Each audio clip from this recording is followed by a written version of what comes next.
Hey folks, and welcome to Mindlitter's 10 Things You May Not Know About the 1986 John Hughes film, Ferris Bueller's Day Off. Number 1. Director John Hughes once stated that the simple idea for Ferris Bueller's Day Off flashed to mind while staring out his own office window, imagining a teenager doing the same, but choosing adventure over algebra. With yet another Writers Guild strike only days away, he barricaded himself in his Chicago home, cranking out a full draft in roughly just under a week, long enough to capture Ferris's carefree voice, yet fast enough for Paramount to lock in the project before Hollywood went quiet for a short while. Once filming began, Hughes chased the same spontaneity he'd poured onto the page. He urged the cast to riff, sometimes calling cut, just to ask for fresh ad-libs, then rolling again.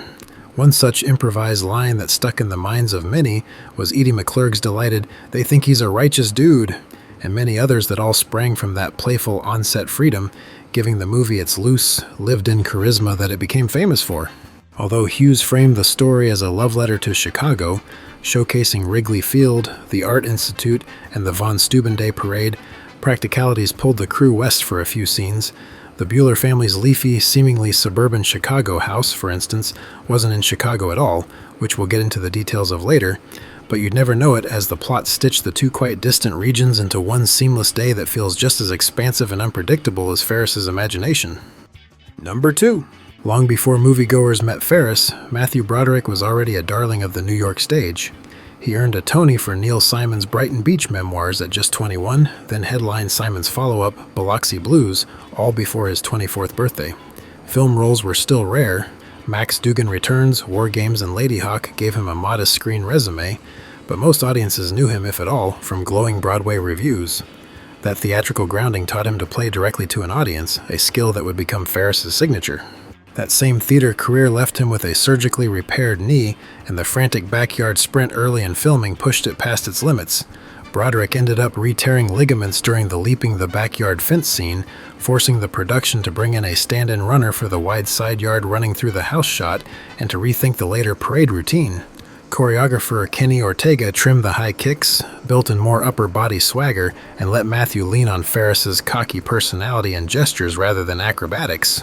Broderick and Ferris fused so naturally because the actor shared his character's quick timing and unforced charm. Years of breaking the fourth wall on stage made talking straight to the camera feel like chatting with old friends.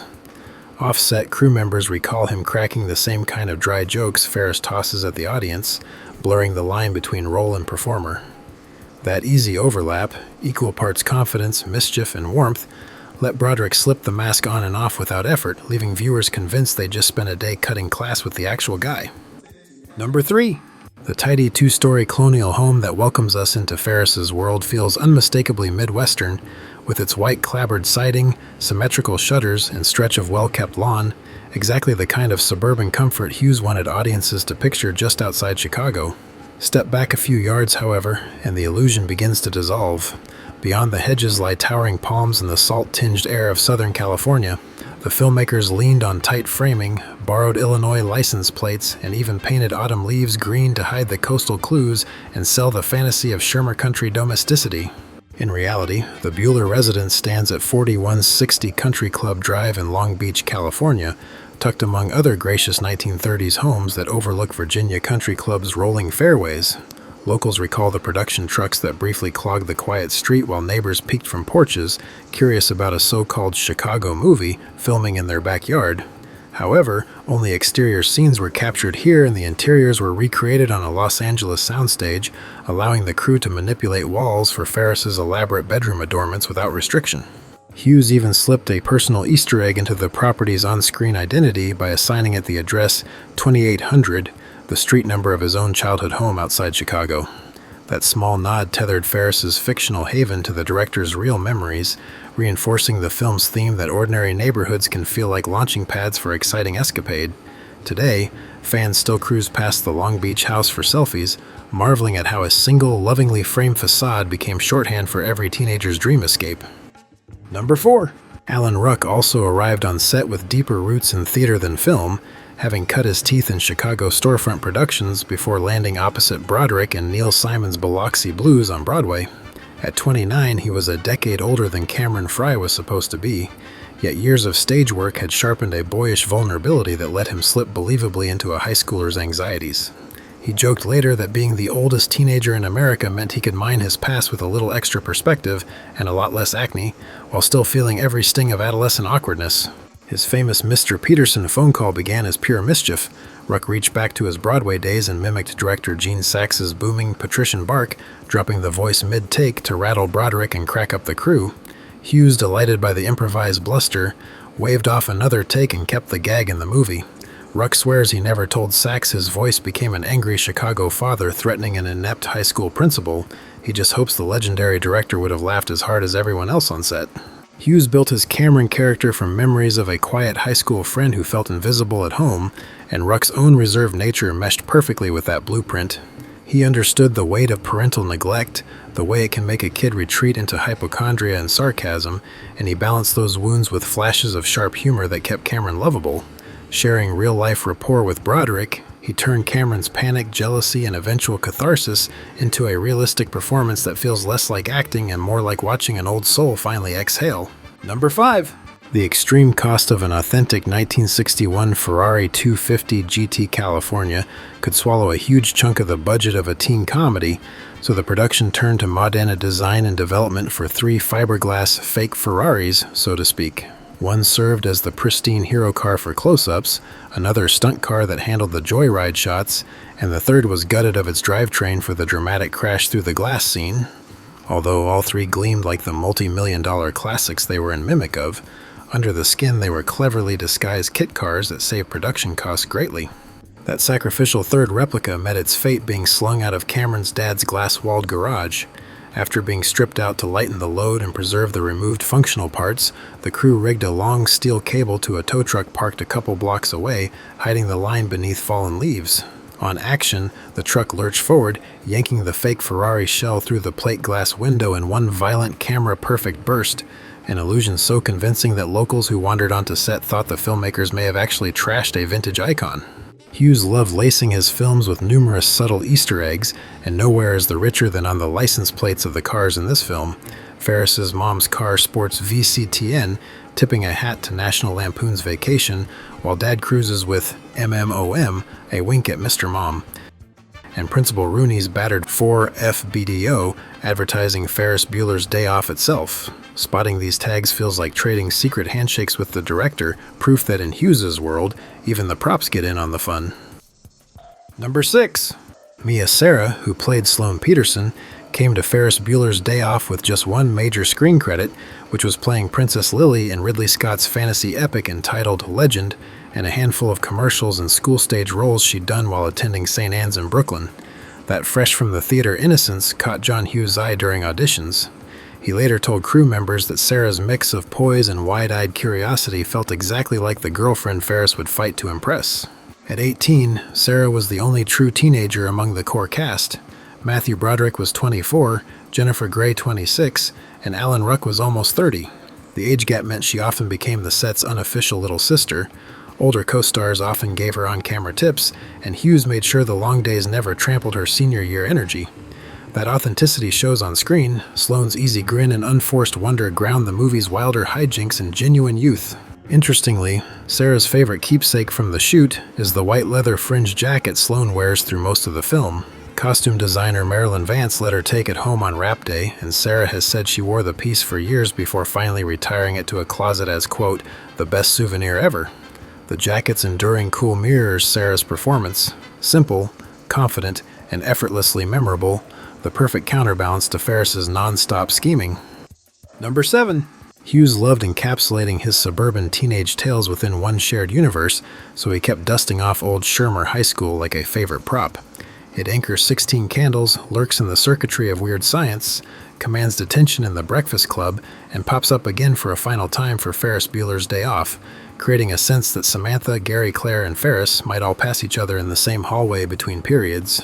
By stamping Shermer on lockers and attendance sheets, Hughes built a loose, affectionate map where every anxious crush, cafeteria triumph, and hallway humiliation felt part of a single coming-of-age mixtape. However, in this film, Shermer works more as a springboard than a stage.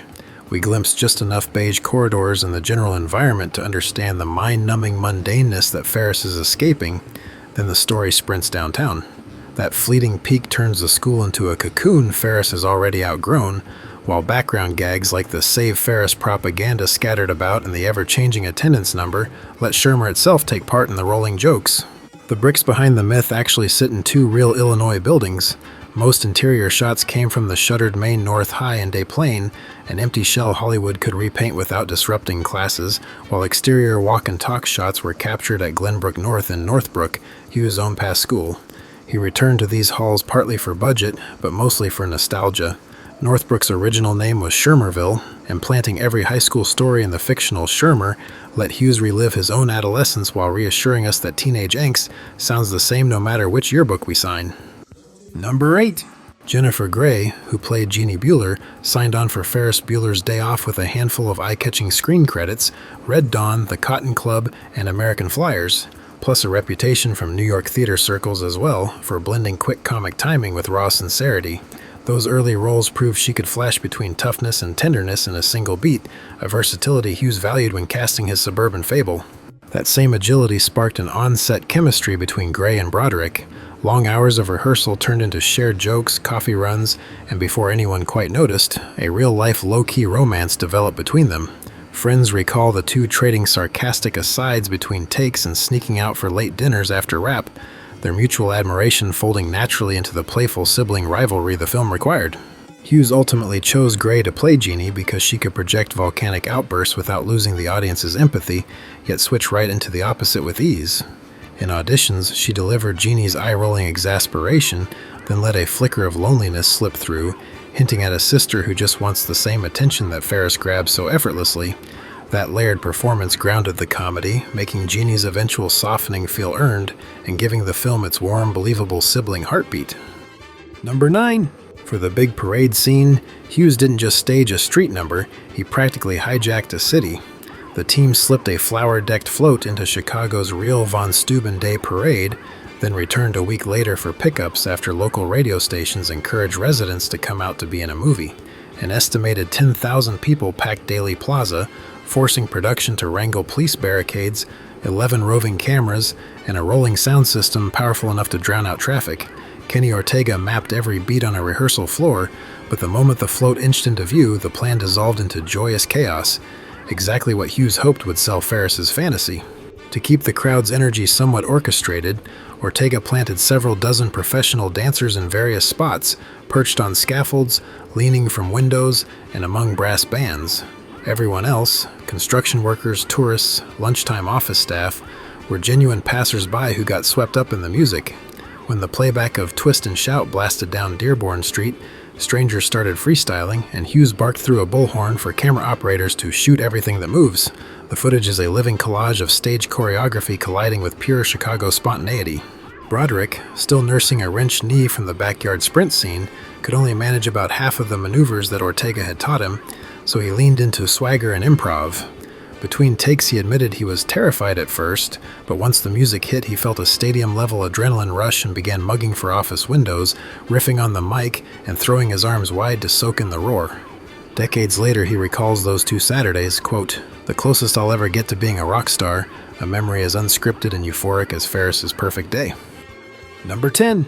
When Hughes rang him up, Ben Stein was hardly chasing Hollywood. He was an economist and lawyer by trade, lecturing on finance at Pepperdine University and filing newspaper columns between stints as a political speechwriter. Ferris Bueller's Day Off was only the second film he'd ever stepped onto, so he still thought of himself as the guy who explains tax policy, not an actor looking for another gig. Hughes handed him no script, just a direction to teach something boring that he knows a lot about. Stein launched into a droning lecture on the Smoot-Hawley Tariff Act, then rolled right into the roll call that became legend. Bueller, Bueller, Bueller. Every pause, every flat note was pure improv, the dry cadence he used in real classrooms. The crew cracked up, Hughes kept the first take, and Stein walked off set convinced the moment would end up on the cutting room floor. Instead, that tiny cameo ended up eclipsing everything else he'd ever done in the public eye. Fans still stop him on the street today to recite the line, and Stein happily obliges, saying that monotone roll call never gets old. Decades later, he calls his day on the Ferris set, quote, "my greatest accomplishment and the best day of my life." Proof that sometimes a single unscripted moment can outshine a lifetime of resumes. Well, there you have it, folks. Thanks for watching, and make sure to hit that subscribe button if you like what you saw here. You guys are all great. See you next time.